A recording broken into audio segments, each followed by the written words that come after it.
ವಾನರರಿಂದ ಪುಡಿಗಟ್ಟಲ್ಪಟ್ಟ ರಾಕ್ಷಸರ ಸೇನೆಯನ್ನ ಕಂಡು ಧೂಮ್ರಾಕ್ಷ ಕೋಪಿಷ್ಠನಾಗಿ ಅಂಗದನ ಮೇಲೆ ತೀವ್ರವಾದ ಬಾಣಗಳ ಮಳೆಯನ್ನೇ ಗರೆದ.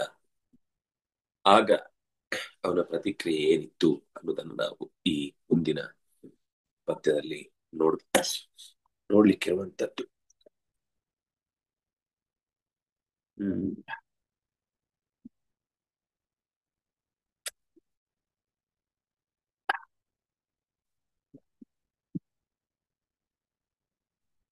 ಮುಂದಿನ ಶ್ಲೋಕಕ್ಕೆ ಹೋಗೋಣ. ದೀಪ ಅವರು ಹೇಳಿ. ಸ್ವಾಂ ಚಮೂಂ ಚಂಚಲಾಂ ದೃಷ್ಟ್ವಾ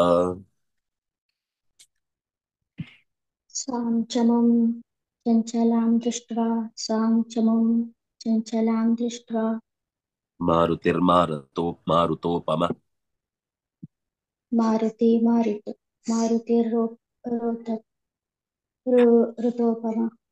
मारुतिर्तोपम शिलयाथो विपुलया शिलयातो विपुलया धूम्राक्षरथमक्षिणोत् धूम्राक्षरथमक्षिणोत् मारुतोपमः मारुतिः स्वां चमूं चञ्चलां दृष्ट्वा विपुलया शिलया धूम्राक्षरथम् अक्षिणोत्. ಮಾರುತಿ ಮಾರುತೋಪಮಃ ಜಂఝಾವಾತದ ವೇಗದಲ್ಲಿ ಚಲಿಸುವ ಗುಣವುಳ್ಳ ಮಾರುತಿಯು, ಅಂದ್ರೆ ಅಥೋ ಅಂದ್ರೆ ಆ ಬಳಿಕ ಆ ಕಡೆಯಿಂದ ಅವನು ಸೇನೆ ಮೇಲೆ ಸಿಕ್ಕಾಪಟ್ಟೆ ದಾಳಿ ಮಾಡಿ ಅದನ್ನ ನಿರ್ನಾಮ ಮಾಡುವಷ್ಟು ತೀವ್ರಗೈದಾಗ ಯುದ್ಧವನ್ನ, ಆಗ ತನ್ನ ಸೇನೆ ಚಂಚಲವಾಯಿತು.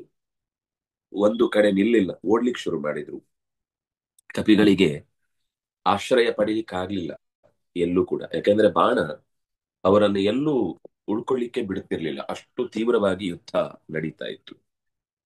ಅಂಥ ಸಂದರ್ಭದಲ್ಲಿ ಹನುಮಂತ ತಕ್ಷಣವೇ ವಿಪುಲಯ ಶಿಲಯ, ಅತ್ಯಂತ ದೊಡ್ಡದಾದ ಬಂಡೆಯೊಂದನ್ನೆತ್ತಿಕೊಂಡು ಧೂಮ್ರಾಕ್ಷನ ರಥದ ಮೇಲೆ ಎಸೆದು ಅದನ್ನ ಪುಡಿಗಟ್ಟಿದ. ಅಂದ್ರೆ ಅವನು ತಪ್ಪಿಸ್ಕೊಂಡ, ಅದು ರಥಕ್ಕೆ ಬಿತ್ತು, ರಥ ಪುಡಿಯಾಗಿ ನಾಶ ಆಗಿ ಹೋಯ್ತು. ರಥ ಅತ್ಯಂತ ಏನಂತಾರೆ, ಅನೇಕ ಸವಲತ್ತುಗಳಿಂದ ಕೂಡಿರುವಂತದ್ದಾಗಿರುತ್ತೆ. ಅನೇಕ ಆಯುಧಗಳಿರ್ತವೆ ಅಲ್ಲಿ. ಆ ಸಿಂಹದ ಮುಖದ ಅಥವಾ ಹುಲಿಯ ಮುಖದ ಕತ್ತೆಗಳು ಕೂಡ ತೀವ್ರವಾಗಿ, ಅವುಗಳು ರಾಕ್ಷಸರೇ ಆ ರೀತಿಯಾದ ಸ್ಥಿತಿಯಲ್ಲಿ ಇರುವವರು. ಅವರು ಆ ರಥಗಳು ಕೂಡ ಉಪದ್ರವ ಕೊಡ್ತವೆ. ಅಂದ್ರೆ ಕೈಯಲ್ಲಿ ಬಾಯಲ್ಲಿ ಕಪಿಗಳನ್ನ ಹಿರಿದು ಸೀಳಿ ಕೊಲ್ಲುವುದು, ತಿನ್ನುವುದು ಎಲ್ಲ ಮಾಡ್ತಿರ್ತವೆ. ಕತ್ತೆಗಳು ಕಪಿಗಳನ್ನು ತಿಂತಾ ಇರ್ತವೆ. ಹಾಗಾಗಿ ಹನುಮಂತ ರಥ ಪುಡಿಯಾದ್ರೂ ಅವುಗಳೆಲ್ಲ ಒಂದೇ ಏಟಿಗೆ ನಾಶವಾಗಿ ಹೋಗ್ತವೆ, ಚೆಲ್ಲಾಪಿಲ್ಲಿಯಾಗಿ ಆಕಾಶದಿಂದ ಕೆಳಕ್ಕೆ ಬಿದ್ದು ಹೋಗ್ತವೆ. ಆ ಕಾರಣಕ್ಕಾಗಿ ಅವುಗಳನ್ನೇ ಗುರಿಯಾಗಿಸಿಕೊಂಡು ರಥವನ್ನ ಪುಡಿಗಟ್ಟಿದ. ಸ್ವಾಂ ಚಮೂಂ ಚಂಚಲಾಂ, ಮೂರು ಕೂಡ ಸ್ತ್ರೀಲಿಂಗ ದ್ವಿತೀಯ ಏಕ. ಸ್ವಾಂ ತನ್ನದಾದ, ಚಮೂಂ ಸೇರಿಯನ್ನು, ಚಂಚಲಾಂ ಚಂಚಲವಾದುದನ್ನು, ದೃಷ್ಟ್ವಾ ನೋಡಿ, ಕ್ತ್ವಾ ಪ್ರತ್ಯಯ ಅಂತ ಮವ್ಯಂ, ಮಾರುತಿ ಪುಲ್ಲಿಂಗ ಪ್ರಥಮ ಏಕ, ಮಾರುತೋಪಮಃ ಮಾರುತಸ್ಯ ಉಪಮಾ ಯಸ್ಯ ಸಹ ಮಾರುತೋಪಮಃ ಪುಲ್ಲಿಂಗ ಪ್ರಥಮ ಏಕ, ಶಿಲಯ ತೃತೀಯ ವಿಭಕ್ತಿ ಏಕವಚನ, ಅಥೋ ಅವ್ಯಯ, ವಿಪುಲಯ ತೃತೀಯ ವಿಭಕ್ತಿ ಏಕವಚನ, ಧೂಮ್ರಾಕ್ಷಸ್ಯ ರಥಃ ಧೂಮ್ರಾಕ್ಷ ರಥಃ ಪುಲ್ಲಿಂಗ ಪ್ರಥಮ ಏಕ, ಅಕ್ಷಿಣೋತ್ ಕ್ಷಿಣು ಹಿಂಸಾಯಾಮ್ ಅಂತ ಧಾತು, ಅದರ ಲಂಗ್ಲಕಾರದಲ್ಲಿ ಅಕ್ಷಿಣೋತ್ ಅಂತ ರೂಪ ಆಗುತ್ತೆ. ಮುಂದೆ ಮೇಘ ಅವರು ಹೇಳಿ. ಗದಯಾ ತಾಡಿತಸ್ತೇನ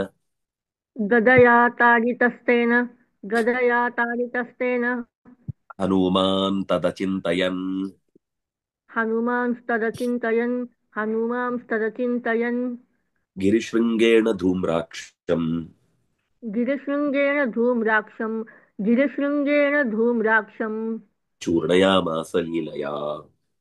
चूर्णयामास लीलया चूर्णयामास लीलया.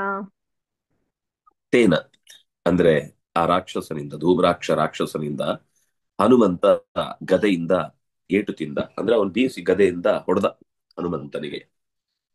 ತೇನ ಆ ಧೂಮ್ರಾಕ್ಷನಿಂದ ಗದಯ ತಾಡಿತ ಹನುಮಾನ್, ಗದೆಯಿಂದ ಪೆಟ್ಟು ತಿಂದ ಹನುಮಂತ ತತ್ ಅಚಿಂತಯತ್, ಆ ಪೆಟ್ಟಿನ ಬಗ್ಗೆ ಯೋಚನೆ ಮಾಡದ.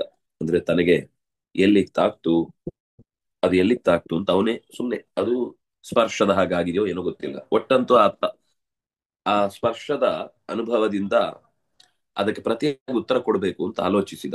ಅಚಿಂತಯತ್, ಆಗ್ಲೇ ಒಂದು ಬೆಟ್ಟದ ತುದಿಯನ್ನ ಎತ್ತಿ ಗಿರೇಹೇ ಶೃಂಗಂ, ಗಿರಿಶೃಂಗೇಣ, ಗಿರಿಯ ಬೆಟ್ಟದ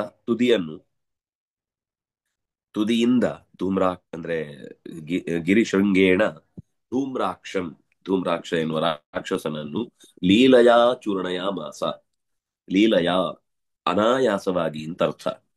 ಕಷ್ಟ ಪಡ್ಲಿಲ್ಲ, ಮೊದಲೇ ಹೊಡೆದು ಕೊಲ್ಬೋದಿತ್ತು. ಆದ್ರೆ ರಥದಲ್ಲಿ ಇರುವಂತವುಗಳು, ಆ ರಾಕ್ಷಸ ವಾಹಕಗಳು ಕೂಡ ನಾಶ ಆಗ್ಲೇಬೇಕು ಅನ್ನೋ ದೃಷ್ಟಿಯಿಂದ ಮೊದಲು ರಥವನ್ನ ಪುಡಿ ಮಾಡಿದ.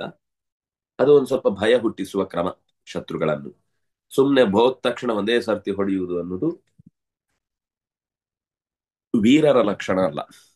ಅವರಿಗೆ ತಮ್ಮ ಯುದ್ಧದ ಕಲೆಯನ್ನ ಪ್ರದರ್ಶಿಸಿ ಆಮೇಲೆನೆ ಅವರು ಅನೇಕ ರೀತಿ ಇಂಥ ಉಪದ್ರಗಳನ್ನ ಅಂದ್ರೆ ಮತ್ತೆ ಮತ್ತೆ ಅರ್ಧಮರ್ಧ ಕಪಿಗಳನ್ನ ಏಟು ಕೊಟ್ಟು ಅವುಗಳನ್ನ ಆಮೇಲೆ ಕೊಲ್ಲುವಂತ ಕೆಲಸಗಳನ್ನು ಅವ್ರು ಮಾಡ್ತಾರೆ. ಅದಕ್ಕೆ ಅವನು ಕೂಡ ಹಾಗೇನೆ ಹನುಮಂತ ಮೊದಲು ರಥವನ್ನ ಕುಡಿಗಟ್ಟಿದ. ಆ ನಂತರ ಒಂದು ಬೆಟ್ಟದ ತುದಿಯಿಂದ ಆತನನ್ನು ಅಪ್ಪಳಿಸಿದ. ಚೂರ್ಣಯಾಮಾಸ, ಅಪ್ಪಳಿಸಿದ್ದು ಅಂದ್ರೆ ಅಪ್ಪಚ್ಚಿ ಮಾಡಿ ಪುಡಿ ಮಾಡಿ ಬಿಟ್ಟ. ಆ ರಾಕ್ಷಸನ ಗುರುತು ಕೂಡ ಯಾರಿಗೂ ಸಿಗದ ಹಾಗೆ ನಷ್ಟಗೊಳಿಸಿದ. ಆಕಾಶದಲ್ಲಿ ಪುಡಿ ಪುಡಿಯಾಗಿ ಹೋದ. ಗದಯ ತೃತೀಯ ವಿಭಕ್ತಿ ಏಕವಚನ ಸ್ತ್ರೀಲಿಂಗ. ತಾಡಿತ ತತ್ಪ್ರತ್ಯಯ ಅಂತ ಶಬ್ದ ಪುಲ್ಲಿಂಗ ಪ್ರಥಮ ಏಕ. ತೇನ ತೃತೀಯ ಏಕ. ಹನುಮಾನ್ ಪುಲ್ಲಿಂಗ ಪ್ರಥಮ ಏಕ. ತತ್ ಅಚಿಂತಯತ್ ತತ್ ಅಚಿಂತಯನ್. ನಾನೊಂಚೂರು ತಪ್ಪು ಹೇಳಿದೆ. ಅಚಿಂತಯತ್ ಅಲ್ಲ ಇರುದಲ್ಲಿ, ಅಚಿಂತಯನ್. ಅಚಿಂತಯನ್ ಅಂದ್ರೆ ತನಗೆ ಬಿದ್ದ ಏಟನ್ನ ಗಮನಿಸದೆ. ಚಿಂತಯನ್ ಅನ್ನೋದು ಶತ್ರು ಪ್ರತ್ಯಯ ಅಂತವಾದ ಶಬ್ದ. ನಾನು ಅಚಿಂತಯತ್ ಅಂತ ಓದ್ಕೊಂಡು ತಪ್ಪು ಹೇಳಿದೆ. ಅದು ಅಚಿಂತಯನ್ ಅಂತ ಆಗಬೇಕು. ಚಿಂತಯನ್ ಅಂದ್ರೆ ಚಿಂತಿಸುತ್ತಾ. ನ ಚಿಂತಯನ್ ಅಚಿಂತಯನ್, ತನಗೆ ಬಿದ್ದ ಏಟಿನ ಬಗ್ಗೆ ಗಮನವೇ ಕೊಡದೆ ಬೆಟ್ಟದ ತುದಿಯನ್ನೆತ್ತಿ ಆತನನ್ನಪ್ಪಳಿಸಿ ಪುಡಿಗಟ್ಟಿದ ಅನ್ನೋದು ಅಲ್ಲಿ ಹೇಳಿದ ಮಾತು. ಅಚಿಂತಯನ್ ಶತ್ರು ಪ್ರತ್ಯಯ ಅಂತವಾದ ಶಬ್ದ. ನ ಚಿಂತಯನ್ ಅಚಿಂತಯನ್ ಪುಲ್ಲಿಂಗ ಪ್ರಥಮ ಏಕ.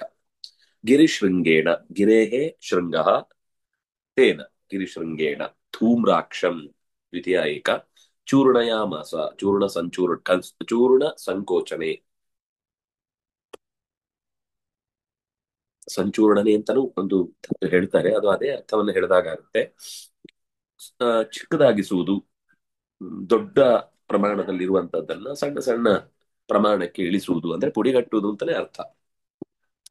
ಲಿಟ್ ಪ್ರಥಮ ಏಕ. ಲೀಲಯ ತೃತೀಯ ಏಕ.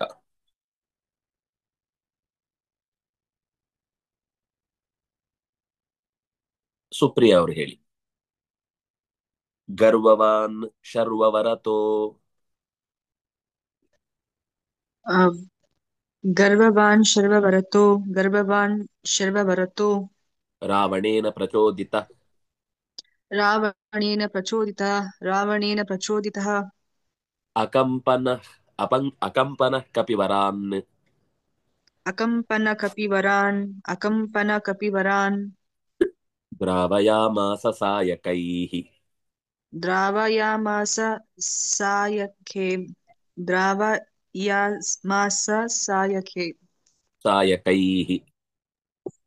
सायकैः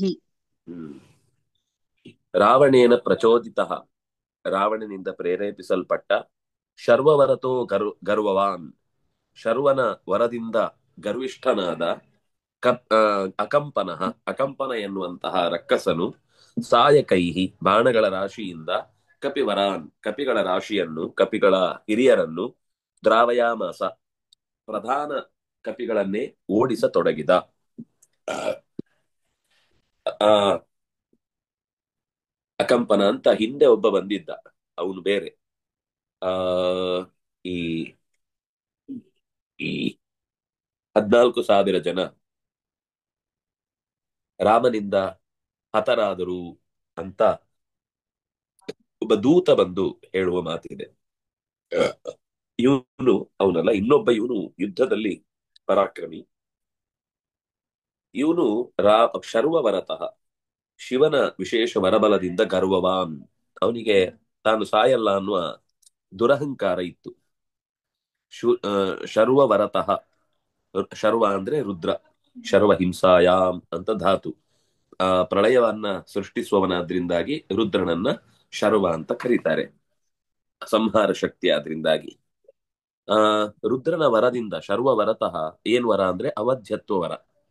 ನಾನ್ ಸಾಯ್ಬಾರದು ಅಂತ ವರ ಕೇಳಿದ್ದ. ಅವ್ರು ಆಯ್ತು ಅಂತ ಹೇಳ್ತಿರ್ತಾರೆ. ಅಂದ್ರೆ ಅವರಿಗಿಂತ ಕೆಳಗಿನವರು ಅವನನ್ನ ಕೊಲ್ಲಿಕ್ ಆಗುದಿಲ್ಲ. ಆದ್ರೆ ಅವರಿಗೆ ಏನ್ ಗೊತ್ತಿಲ್ಲ ಅಂದ್ರೆ ಇವನಿಗಿಂತ ಮೇಲೊಬ್ರಿದ್ದಾರೆ, ಅವರಿಗೆ ಈ ವರ ಲೆಕ್ಕಕ್ಕಿಲ್ಲ ಅನ್ನೋದು ಗೊತ್ತಿರಲ್ಲ. ಅವರು ತಾನು ನಂಬಿದ ದೈವವೇ ಪರದೈವ, ಇದಕ್ಕಿಂತ ಮೇಲೆ ಯಾವುದೂ ಇಲ್ಲ, ಅದರಿಂದಾಗಿ ನಾನು ಸಾಯಲ್ಲ ಅಂತ ಅವರು ಅನ್ಕೊಂಡು ಗರ್ವ ಜಾಸ್ತಿ ಆಗಿರುತ್ತೆ. ಆ ಗರ್ವ ಜಾಸ್ತಿ ಆದಾಗ ಏನಾಗುತ್ತೆ ಅಂದ್ರೆ ಲೋಕದಲ್ಲಿರುವ ಎಲ್ಲ ಜೀವಿಗಳ ಬಗ್ಗೆ ಒಂದು ತಾತ್ಸಾರ. ಯಾರು ಆ ಶರ್ವನನ್ನ ಹೊರತುಪಡಿಸಿ ಬೇರೆಯವರನ್ನ ಆಶ್ರಯಿಸ್ತಾರೋ ಅಥವಾ ಲೋಕದಲ್ಲಿ ಧರ್ಮ ಅನುಷ್ಠಾನ ಅನ್ನುವ ವ್ಯವಸ್ಥೆಯಲ್ಲಿ ಸ್ವಾರ್ಥರಹಿತರಾಗಿ ಬದುಕ್ತಾರೋ ಅವರನ್ನು ಕಂಡ್ರೆ ಆಗಲ್ಲ. ಆ ಗರ್ವ ಬಂದ ಮೇಲೆ ಬದುಕು ತುಂಬಾ ದುಸ್ತರವಾಗಿರುತ್ತೆ ಅವರ ಸುತ್ತ ಇದ್ದವರದ್ದು. ಹಾಗೆ ಗರ್ವದಿಂದ ಕೂಡಿದ ಗರ್ವವಾನ್ ಅಂದ್ರೆ ನಾರಾಯಣ ಅತ್ಯಂತ ಗರ್ವಿಷ್ಠನಾದ ಆ ರಾವಣೇನ ಪ್ರಚೋದಿತ, ರಾವಣನಿಂದ ಹೋಗು ರಾಮ ಲಕ್ಷ್ಮಣರು ಅಥವಾ ಒಟ್ಟು ಶತ್ರು ಸೇನೆಯನ್ನ ನಿರ್ನಾಮಗೊಳಿಸು ಅಂತ ಅವನಿಗೆ, ಅದು ರಾಮಾಯಣದಲ್ಲಿ ಅವನು ವಿಸ್ತಾರವಾಗಿ ಹನುಮಂತ ಯಾರು ಧೂಮ್ರಾಕ್ಷ ಸತ್ತ ಕಾರಣದಿಂದ ತಮಗೆ ಒಂಥರ ಅನಾಥ ಪ್ರಜ್ಞೆ ಕಾಡ್ತಾ ಇದೆ. ಕೇವಲ ನಮ್ಮ ಕಡೆಯಿಂದ ಮಾತ್ರ ಪ್ರಾಣ ಹೋಗುವ ಸುದ್ದಿಗಳು ಬರ್ತಾ ಇದೆ, ಎದುರಾಳಿಗಳಲ್ಲಿ ಯಾರು ಸಾಯುವ ಪ್ರಸಂಗವೇ ಬರ್ತಾ ಇಲ್ಲ, ನೀನು ಹೋಗಿ ಏನಾದ್ರೂ ಮಾಡು ಅಂತ ಅವನನ್ನ ಪ್ರಚೋದಿಸಿದ ಕಾರಣ ರಾವಣ ಅದರಲ್ಲೆಲ್ಲ ಭಾರಿ ಹುಷಾರ್. ಯಾರನ್ನಾದ್ರೂ ಬಾವಿ ತಳ್ಳಬೇಕಾದ್ರೆ ನಾನು ಬಾವಿ ಬೀಳಬೇಕು ಅಂತ ಅವರಿಗೆ ಅನ್ನಿಸುವ ಹಾಗೆ ಕನ್ವಿನ್ಸ್ ಮಾಡಿ ಅವರನ್ನ ಬೀಳಿಸ್ತಾನೆ. ಹಾಗಾಗಿ ಅವನಿಗೆ ಶರ್ವ ವರವೂ ಇತ್ತು, ಗರ್ವವೂ ಇತ್ತು. ಇವನಿಗೆ ಪುಸಲಾಯಿಸ್ಲಿಕ್ಕೂ ಗೊತ್ತಿತ್ತು. ರೊಟ್ಟಿ ಜಾರಿ ತುಪ್ಪಕ್ಕೆ ಬಿತ್ತು. ಅಕಂಪನ, ಅವನ ಹೆಸರು ಅಕಂಪನ ಅಂತ, ಅಂದ್ರೆ ಹೆದರ್ತಾ ಇರ್ಲಿಲ್ಲ ಅಂತ ಒಂದವನ ಗುಣ. ಯಾರನ್ನು ಕಂಡು ಹೆದರ್ತಾ ಇರ್ಲಿಲ್ಲ. ಅಂತಹ ಅಕಂಪನ ಸಾಯಕೈಹಿ ಬಾಣಗಳಿಂದ ಕಪಿವರಾನ್ ಕಪಿ ಹಿರಿಯರನ್ನ, ಸಣ್ಣ ಪುಟ್ಟ ಕಪಿಗಳಲ್ಲ, ದೊಡ್ಡ ದೊಡ್ಡ ಕಪಿಗಳನ್ನೇ ಸುಷೇಣ ಗಂಧಮಾದನ ಗವಯ ಗವಾಕ್ಷ ಅಂತನ್ನುವ ಯಾರು ಪ್ರಧಾನ ಲೀಡ್ ಮಾಡುವ ಸ್ಟೇಜ್ ನಲ್ಲಿ ಇದ್ದಂತಹ ಕಪಿಗಳಿದ್ರೋ ಅವರನ್ನೇ ತನ್ನ ತೀಕ್ಷ್ಣವಾದ ಬಾಣದ ಏಟುಗಳಿಂದ ಓಡಿಸಿದ. ಗರ್ವ ಅಸ್ಯ ಅಸ್ತಿ ಇತಿ ಗರ್ವವಾನ್ ಪುಲ್ಲಿಂಗ ಪ್ರಥಮ ಏಕ ತವತು ವತು ಪ್ರತ್ಯಯಾಂತವಾದ ಶಬ್ದ ಗರ್ವವಾನ್. ವಾನ್ ಅಂದ್ರೆ ಉಳ್ಳದ್ದು ಅಂತ ಅರ್ಥ. ಉಳ್ಳದ್ದು ಅನ್ನೋ ಅರ್ಥದಲ್ಲಿ ಯಾವಾಗ್ಲೂ ಕೂಡ ವಾನ್ ಅಥವಾ ಮಾನ್ ಅನ್ನುವ ಪ್ರತ್ಯಯ ಬರುತ್ತೆ. ಶರ್ವಸ್ಯ ವರತಃ, ಶರ್ವನ ವರದ ದೆಸೆಯಿಂದ, ಅದು ಪಂಚಮ್ಯರ್ಥದಲ್ಲಿ ತಸ್ ಅನ್ನುವ ಪ್ರತ್ಯಯ ಬಂದದ್ರಿಂದ ಶರ್ವ ವರತಃ, ಶರ್ವನ ವರದ ಬಲದಿಂದಾಗಿ, ವರದ ದೆಸೆಯಿಂದ. ರಾವಣೇನ ಶರ್ವ ವರತಃ ಪುಲ್ಲಿಂಗ ಪ್ರಥಮ ಏಕ, ಸಾರಿ ಅದು ಅವ್ಯಯ ಶಬ್ದ ನಡೆಯುವುದಿಲ್ಲ, ತಸ್ ಪ್ರತ್ಯಯ ಅಂತವಾದ ಅವ್ಯಯ. ಶರ್ವವರತಃ ಗರ್ವವಾನ್ ರಾವಣೇನ ತೃತೀಯ ಏಕ ಪ್ರಚೋದಿತ ತತ್ಪ್ರತ್ಯಯಾಂತವಾದ ಶಬ್ದ ಪುಲ್ಲಿಂಗ ಪ್ರಥಮ ಏಕ. ಅಕಂಪನ ಪುಲ್ಲಿಂಗ ಪ್ರಥಮ ಏಕ. ಕಪಿವರಾನ್ ಕಪಿಷು ವರಾಹ ಕಪಿವರಾಹ ತಾನ್ ದ್ವಿತೀಯ ಬಹು. ದ್ರಾವಯಾಮಾಸ ಧ್ರುಗತೌ ಅದರಲ್ಲಿಟ್ಟು ಪ್ರಥಮ ಏಕ. ಸಾಯಕೈಹಿ ತೃತೀಯ ಬಹು. ಗುರುರಾಜ. पर्वताद् अभ्रकायोथ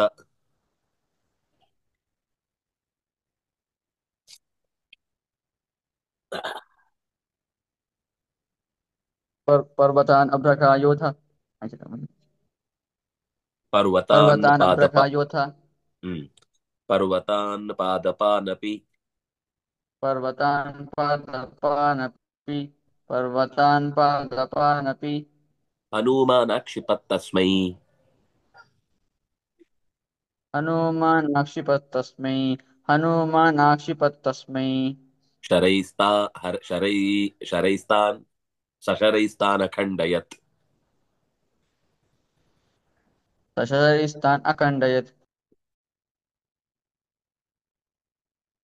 अथ ಆ ಬಳಿಕ ಪರ್ವತ ಅಭ್ರ ಅಂದ್ರೆ ಸ್ಥೂಲ ಅಂತ ದಪ್ಪ ಎತ್ತರ ಪರ್ವತ ಪರ್ವತಾತ್ ಅಭ್ರಕಾಯ ಅಭ್ರ ಅಂದ್ರೆ ದೊಡ್ಡದು ಕಾಯ ಅಂದ್ರೆ ಶರೀರ ಅಭ್ರ ಅನ್ನೋದಕ್ಕೆ ಮೋಡ ಅಂತಾನೂ ಅರ್ಥ ಇದೆ ಮೋಡವು ಕೂಡ ತುಂಬಾ ವಿಸ್ತಾರವಾಗಿರುತ್ತೆ ಅನ್ನೋ ಅರ್ಥದಲ್ಲಿ ಅಭ್ರ ಅಂತ ಹೆಸರು ಬಂದಿರ್ಬೇಕು ಅಥವಾ ಅಪ್ ನೀರನ್ನ ಹೊತ್ತುಕೊಂಡು ತಿರುಗುತ್ತೆ ಅದರಿಂದಾಗಿಯೂ ಹೇಳ್ಬಹುದು ಇಲ್ಲಿ ಅಭ್ರ ಅಂದ್ರೆ ಅತ್ಯಂತ ಸ್ಥೂಲವಾದದ್ದು ಸ್ವಲ್ಪ ಸಣ್ಣ ಶರೀರ ಅಲ್ಲ ಅಂತ ಅರ್ಥ ದೊಡ್ಡ ಶರೀರದವನು ಯಾರು ಈ ಅಕಂಪನ ಪರ್ವತಾತ್ ಅಭ್ರಕಾಯ ಪರ್ವತಾನ್ ಪಾದಪಾನ್ ಅಪಿ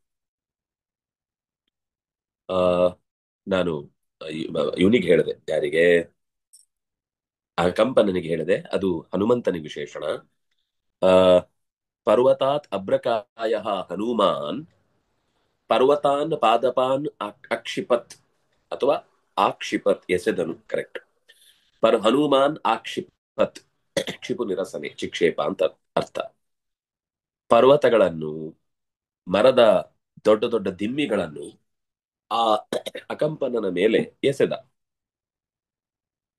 ಆದರೆ ಎಸೆದ ಮರುಕ್ಷಣದಲ್ಲಿ ಆ ಅಕಂಪನ ಎಂಥ ಚುರುಕಿನವನು ಅಂದ್ರೆ ಆ ಪರ್ವತಗಳನ್ನು ವೃಕ್ಷಗಳನ್ನು ಶರೈಹಿ ಅಖಂಡಯತ್ ಬಾಣಗಳಿಂದ ತುಂಡರಿಸಿದ ತಸ್ಮೈ ಆ ಅಕಂಪನನಿಗೆ ಎಸೆದ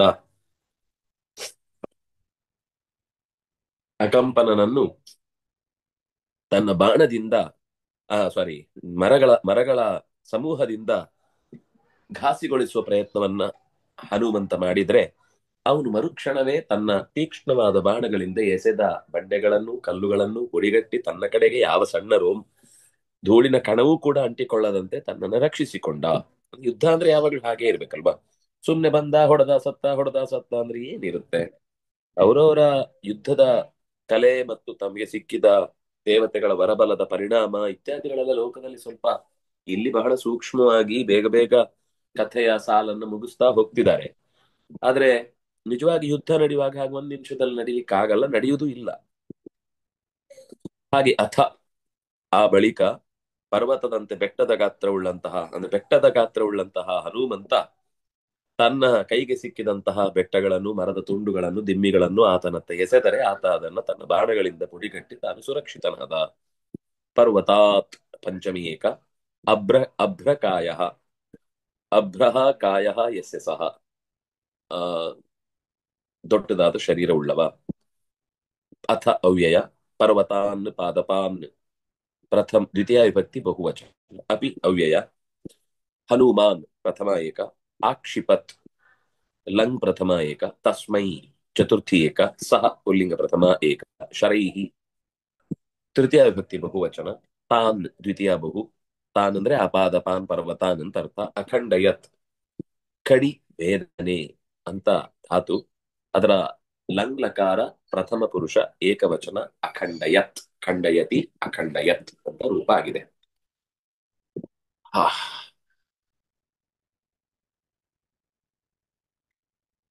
ನವನಿಧಿಯವರು ಹೇಳಿ ಪಾವಮಾನಿರಥೋತ್ಪಾಟ್ಯ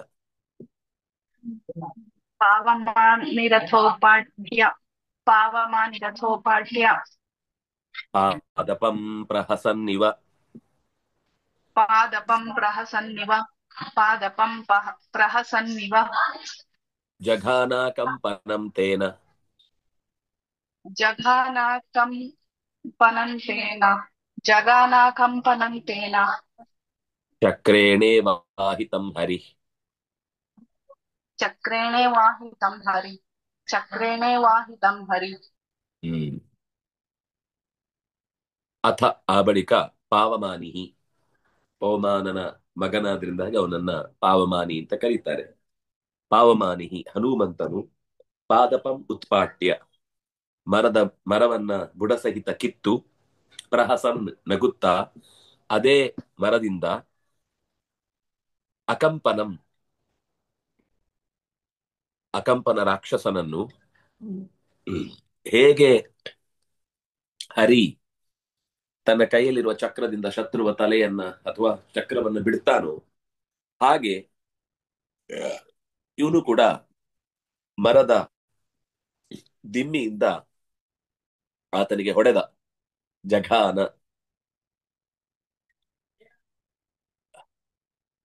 ಹೊಡೆದೆ ಕೊಂದು ಬಿಟ್ಟ.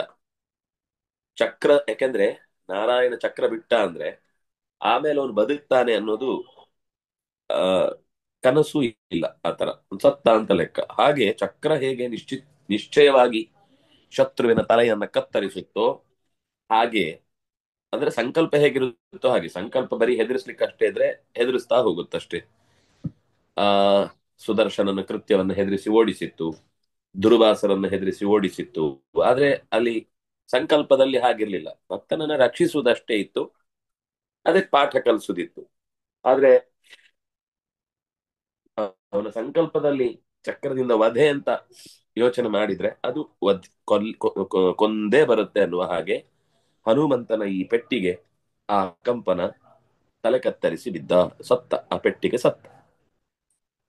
ಪಾವಮಾನಿಹಿ ಪವಮಾನಸ್ಯ ಅಪತ್ಯಂ ಪುಮಾನ್ ಪಾವಮಾನಿಹಿ ಪುಲ್ಲಿಂಗ ಪ್ರಥಮ ಏಕ ಅಥ ಅವ್ಯಯ ಉತ್ಪಾಟ್ಯ ಯತ್ಪ್ರತ್ಯಯಾಂತಮವ್ಯಂ ಪಾದಪಂ ದ್ವಿತೀಯ ಏಕ ಪ್ರಹಸನ್ ಶತ್ರು ಪ್ರತ್ಯಯಾಂತವಾದ ಶಬ್ದ ಇವ ಅವ್ಯಯ ಪ್ರಹಸನ್ನಿವ ನಮುಡಾಗಮ ಸಂಧಿ ಜಘಾನ ಕೊಂದನು ಅನಹಿಂಸಾಗತ್ಯೋ ಲಿಟ್ ಅಕಂಪನಂ ದ್ವಿತೀಯ ಏಕ ತೇನ ತೃತೀಯ ಏಕ ಚಕ್ರೇಣ ತೃತೀಯ ಏಕ ಇವ ಅವ್ಯಯ ಚಕ್ರೇಣ ಇವ ಚಕ್ರೇಣೇವ ಗುಣ ಇವ ಅಹಿತಂ ಇವಾಹಿತಂ ಸವರ್ಣ ದೀರ್ಘ ಸಂಧಿ ಅಹಿತಂ ದ್ವಿತೀಯ ಏಕ ಹರಿಹಿ ಪುಲ್ಲಿಂಗ ಪ್ರಥಮ ಏಕ.